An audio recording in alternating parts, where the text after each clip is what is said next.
Throughout this video, we have looked at literature as well as ways to improve the current system. Now we will observe 3 different video clips and we'll check to see if they are all depicted accurately and if any of them have an influence on ageism. In the first video clip from Good Morning America, the anchors show a video of an elderly individual driving in a very dangerous manner. I'll let the video speak for itself. At that harrowing footage we first showed you last week, an 84-year-old woman speeding the wrong way down an interstate near Philadelphia. She says she was on her way to the dentist when she caused all that havoc on the highway, driving for several miles on the wrong side of the median. Although no one was seriously injured, she caused 4 accidents. And as Jeremy Hubbard reports, she has also sparked a new debate on whether some seniors should be stopped from driving. She's barreling down the interstate as if nothing's wrong, an 84-year-old woman behind the wheel of this station wagon, oblivious to the oncoming traffic. It was traumatic, you know, it was something I never ever thought I'd see. Tim Fleming pulled out his cell phone camera to record the jaw-dropping sight on I-95 outside Philadelphia Thursday, desperately honking his horn, trying to get her attention. I saw cars swerving around her and she wouldn't stop, and I yelled at her again. She just waved her arm at me, just like, leave me alone. Amazingly, no one was seriously hurt despite the 4 crashes she caused. Her road trip a reminder of the dangers sometimes associated with older drivers. This is a critical issue now and will be even more so in 5, 10, 20 years. Statistics show drivers 65 and older are 16% more likely to cause an accident than younger drivers between ages 25 and 64. So what are the warning signs? Have there been recent crashes, recent tickets? Has there been a major change in seeing, thinking, or moving? All of those are red flags and should make the person seek formal assessment of their driving skills. After watching the video, there are some significant factors to take into account. The elderly woman was 84 years old and proceeded to drive on the opposite side of the road against oncoming traffic without any hesitation of slowing down.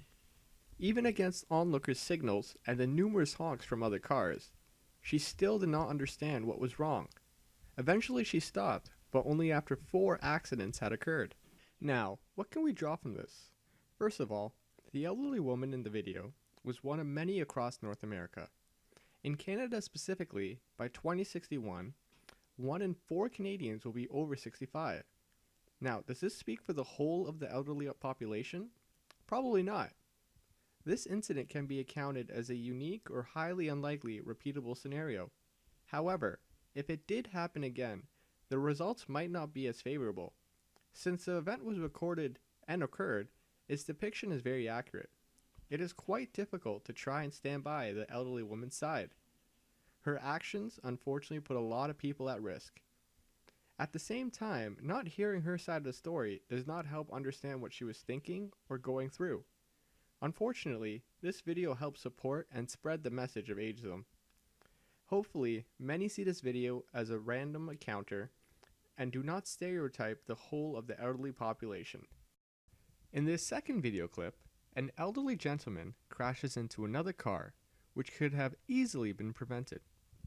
Please observe how both parties react to this accident.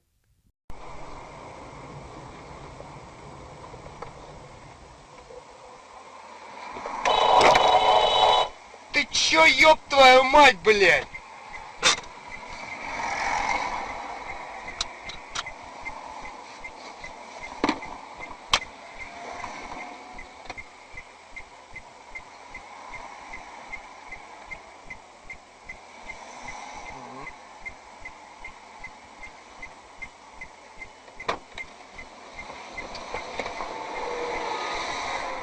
Ну как же вот так?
As seen in the video, the elderly man misses a turn and then proceeds to reverse without checking to see if anyone is behind him. The driver and the elderly man both step out of the vehicle and check the damages. After a quick check, the driver soon notices no significant damages and tells the elderly man it is not a problem. They shake hands and go their own ways. Now, this might not be amazing to some, but the scenario that just occurred was very unique. Not many accidents occur where both parties agree to no expenses and walk away from the accident without a police report or an exchange of information. The driver could have easily practiced ageism after he saw the elderly man step out of the vehicle. The driver could have claimed a simple scratch or dent be accounted for and charged for the damages. Instead, the driver gives the elderly man a break, shakes his hand, and they go their ways. This is a real video where its depiction is clearly accurate. One driver understands the situation and does something extremely nice for the elderly man. Will this situation happen regularly? Probably not, but we hope that more members of society take the same approach in a simple situation such as this. The last and final clip is from a documentary called Old People Driving. This documentary is extremely unique in the sense that it offers the perspective of aging drivers, which we have not heard from yet. Enjoy. My name is Milton Cavalli. Next month I'll be 97. I've been driving for about 89 years. I think I'm beginning to learn how to do it now. But I feel some people that ride with me figure, due to my age, they're a little bit apprehensive about my driving. They keep directing me which way to go, this way, that way, turn here, look out for that light there. I know all these things. I'm driving, I see them. Nobody has to tell me about them. When they do that, I figure I can't figure out there's a stop line ahead of me or something, you know. And that comes to be, I'm not driving anymore.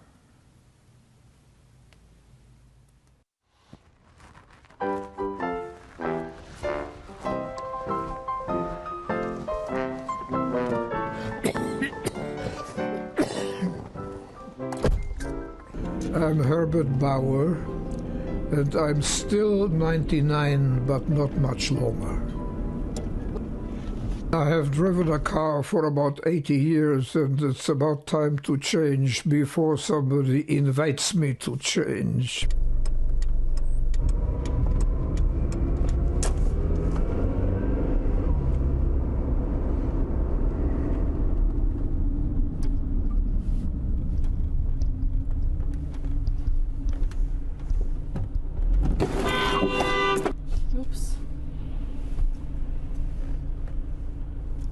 I have been driving without any accident for so long, and I wouldn't want to spoil my record.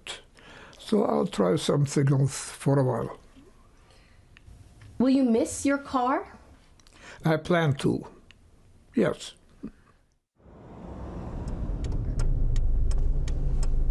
In a couple of weeks I'm going to be 100, and statistically it is, of course, increasingly dangerous to drive. I presume for a while I feel helpless, and the fact that I plan to feel helpless may protect me from feeling that way. But once I quit driving, I do not presume to resume it. I take my last drive, I hand over my keys, and walk home. So far, we have seen a video depicting an elderly woman driving recklessly and dangerously. In that video, we witnessed public outrage as well as other stories depicting the elderly in a dangerous light. We have also seen a video where an elderly man accidentally reversed into another driver. That situation ended with the driver resolving the scenario without the need for authorities or claiming damages. However, in this video, this is the first time where we actually hear from the elderly. For them, giving up driving is giving up their last meaningful practice in life. For Herbert Bauer, he fully understands that he should not be driving on the road. He even mentions that he will miss his car because he has been driving for 80 years. In Milton Cavalli's case, he does not like it when his passengers stereotype him or have a certain prejudice for his driving skills. Mentioning there's a traffic light ahead or watch out for that stop sign upsets him because they are indirectly practicing ageism. It's nice hearing the views presented in this documentary because it decreases the views and influence of ageism dramatically. It also plays a huge role in depicting the elderly community in a light that many have not seen before.